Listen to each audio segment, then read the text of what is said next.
दोस्तों, अब हम पाठ्यचर्या के संगठन के प्रकारों के बारे में देखेंगे। पाठ्यचर्या का संगठन विभिन्न दृष्टिकोणों को सामने रखकर किया जाता है। उसमें छात्र की रुचि, छात्र की आवश्यकता, सामाजिक आवश्यकता आदि अनेक विषय आ जाते हैं, वस्तुएं आ जाते हैं। तो पाठ्यचर्या के प्रकारों के बारे में देखते समय हमारी इस पाठ्य पुस्तिका में 6 प्रकार की पाठ्यचर्याओं के बारे में बोल रहे हैं, बता रहे हैं। वास्तव में 6 नहीं, पाठ्यचर्या के अनेक प्रकार होते हैं। प्रमुख 6 प्रकारों के बारे में यहाँ कहा गया है, उसके बारे में अब हम देखेंगे। वे है विषय केंद्रित पाठ्यचर्या, बाल केंद्रित पाठ्यचर्या, क्रिया केंद्रित पाठ्यचर्या, व्यापक क्षेत्रीय या मिश्रित पाठ्यचर्या, समन्वित सामान्य पाठ्यचर्या और एकीकृत पाठ्यचर्या। इसमें पहला है विषय केंद्रित पाठ्यचर्या। नाम से ही स्पष्ट है इस प्रकार की पाठ्यचर्या क्या होती है।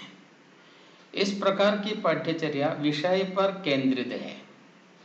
हर विषय के लिए अलग अलग पाठ्यचर्या होती है।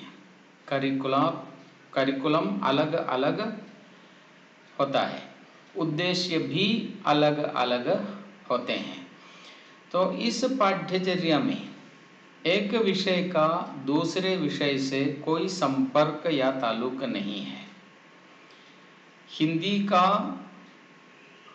अंग्रेजी से कोई संबंध नहीं है, अंग्रेजी का मलयालम से कोई संबंध नहीं है, मलयालम का गणित से कोई संबंध नहीं है, गणित का बाकी विज्ञानों से कोई संबंध नहीं है। पाठ्यचर्या हर विषय के लिए अलग अलग होती है। इस प्रकार की पाठ्यचर्या आधे तौर पर हमारे यहाँ भी इसी प्रकार की पाठ्यचर्या प्रचलित है। इस प्रकार की पाठ्यचर्या के गुण भी है और दोष भी है। देखिए, अब गुणों के बारे में 2-3 गुणों के बारे में हम देखेंगे। पाठ्यचर्या का निर्माण, पाठ्यचर्या का शिक्षण, पाठ्यचर्या का आयोजन, पाठ्यचर्या का मूल्यांकन सरल है, क्योंकि व्यापकता वहाँ नहीं है और नवीन ज्ञान को खोजने के लिए इस प्रकार की पाठ्यचर्या उपयुक्त है। क्योंकि बाकी विषयों से जब ताल्लुक नहीं रखता, समाज शास्त्र केवल समाज शास्त्र का कार्य देखता है, तो बाकी विषयों से सामाजिकरण, बाकी विषयों से ताल्लुक नहीं रखने पर केवल एक विषय पर सीमित रहती हैं, तो उस विषय के ज्ञान को परखने के लिए अधिक सुविधा मिलती है। इनकी सीमा भी है। सीमा यह है कि बाकी विषयों से संबंधित नहीं है। व्यवहारगत उद्देश्यों को विकास सीमित है। व्यवहारगत विकास कब मिलता है? सब विषयों के बारे में जानकारी मिलने से व्यवहार में विकास होता है। और अधिगम अनुभव भी सीमित है। केवल आवश्यकता पर बल देकर इसी प्रकार की पाठ्यचर्या बनती है। बाल केंद्रित पाठ्यचर्या देखिए। बाल केंद्रित पाठ्यचर्या बालक की रुचि, बालक की आवश्यकता, बालक की प्रकृति आदि पर केंद्रित है। यहाँ एक बात विशेष बतानी है कि पाठ्यचर्या क्रियात्मक होती है। पर्याप्त मात्रा में अधिगम अनुभव मिलता है छात्र को, अर्थात जिसे हम कहते हैं पर्पसफुल एक्सपीरियंस छात्र को मिलते हैं। जानबूझकर अध्यापक या पाठ्यचर्या बनाने वाले यह निश्चय करते हैं कि छात्र को निर्दिष्ट प्रकार के अनुभव देना चाहिए और देते हैं। बालक ही पाठ्यचर्या और पाठ्यचर्या उद्देश्य का केंद्र है। तीसरा है क्रिया केंद्रित या अनुभव केंद्रित पाठ्यचर्या। आजकल विषय वस्तु इसी प्रकार के बनाने के लिए कोशिश हो रही है। प्रक्रियाओं को आधार बनाता है, केवल मौखिक ज्ञान नहीं, क्रिया द्वारा सीखना। विषय वस्तु का चयन छात्रों की रुचि, छात्रों की आवश्यकता, छात्रों की समस्या, छात्रों का अनुभव आदि को ध्यान में रखकर होता है। इसका विकास प्रसिद्ध मनोवैज्ञानिक एवं शिक्षा शास्त्री जॉन डीवी ने किया था। उनका मत है कि ज्ञान अनुभव से प्राप्त होता है। ज्ञान मिलने के लिए अनुभव चाहिए। यह अनुभव क्रिया पर आधारित है। अनुभव के लिए क्रिया चाहिए, तो क्रिया ही सब कुछ है।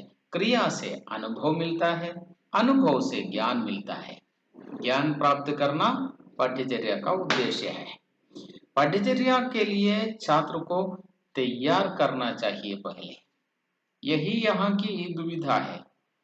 पाठ्यचर्या बनाई गई, क्रियात्मक पाठ्यचर्या बनाई गई और क्रिया से अनुभव और अनुभव से ज्ञान मिलता है, लेकिन छात्र तैयार नहीं है तो इस प्रकार की सबसे बड़ी इस क्रिया केंद्रित या अनुभव केंद्रित पाठ्यचर्या की सबसे बड़ी विडंबना यह है कि छात्र को सबसे पहले तैयार करना चाहिए अनुभव स्वीकार करने के लिए, क्रिया करने के लिए, ज्ञान प्राप्त करने के लिए। अगली है व्यापक क्षेत्रीय या मिश्रित पाठ्यचर्या, ब्रॉड फील्ड करिकुलम और फ्यूज्ड करिकुलम। इसमें संबंध विषयों का सामूहिकरण किया जाता है। मिश्रित करके विषय एवं पाठ्य पुस्तिका तैयार करते हैं। उदाहरण के लिए देखिए, हमारे समाज शास्त्र की पुस्तक में इतिहास होगा, उसमें भूगोल होगा, उसमें समाज शास्त्र होगा, अर्थशास्त्र होगा, नागरिक शास्त्र होगा। यह सब मिलकर सामाजिक विज्ञान है। वास्तव में ये विज्ञान अलग अलग है, लेकिन व्यापक क्षेत्र में देखें तो इन सबको एक ही किस्से में या एक ग्रुप में हम डाल सकते हैं। इन सभी के लिए एक पाठ्य पुस्तिका या एक प्रकार की पाठ्यचर्या, इन सबको ध्यान में रखकर बनाने वाली पाठ्यचर्या। उसी प्रकार भौतिक शास्त्र, भौतिक विज्ञान फिजिक्स, रासायनिक विज्ञान या केमिस्ट्री, जीव विज्ञान बायोलॉजी, सबको मिलाकर सामान्य विज्ञान। तो इसी प्रकार पाठ्यचर्या बनाने वाली प्रक्रिया को व्यापक क्षेत्र या मिश्रित पाठ्यचर्या कहते हैं। और अगली है समन्वित सामान्य पाठ्यचर्या। इसमें पाठ्यचर्या सीमित होती है, विषय के डेप्थ तक, गहराई तक नहीं जाते, बल्कि सामान्य तरीके से, समन्वित तरीके से छात्र को जो प्राप्त करना चाहिए, छात्र को जो ज्ञान मिलना चाहिए, छात्र में जो व्यवहारगत परिवर्तन मिलना चाहिए, उस पर सीमित रहकर पाठ्यचर्या बनाने वाले इसी प्रकार की प्रक्रिया है। इस प्रकार के करिकुलम में केवल विषय वस्तु क्या होते हैं, जीवन के कार्य, समसामयिक समस्याओं, छात्रों की समस्याओं और आवश्यकताओं, उससे संबंधित पाठ्यचर्या बनती है। तो विषय की गहराई तक इस प्रकार की पाठ्यचर्या नहीं जाती, समन्वित होकर पाठ्यचर्या बनाई जाती है। स्वास्थ्य शिक्षा, शारीरिक प्रशिक्षण, कला, संगीत, प्रयोजनात्मक कार्य, मानविकी, सामाजिक विषय, गणित आदि में इसी प्रकार की पाठ्यचर्याओं का इस्तेमाल होता है। छठी है एकीकृत पाठ्यचर्या। एकीकृत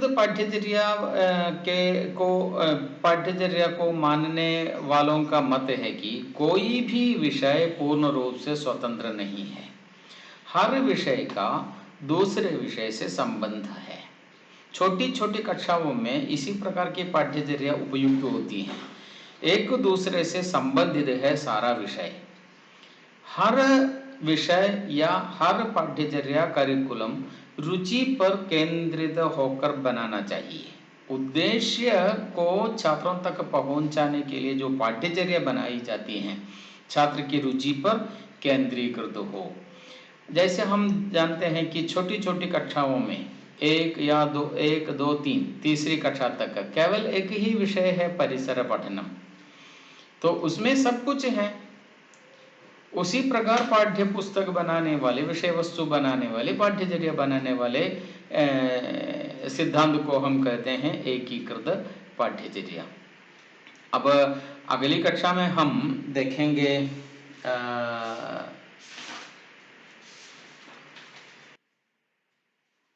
अधिगम अनुभवों का चयन एवं संगठन के बारे में। तब तक नमस्कार, धन्यवाद।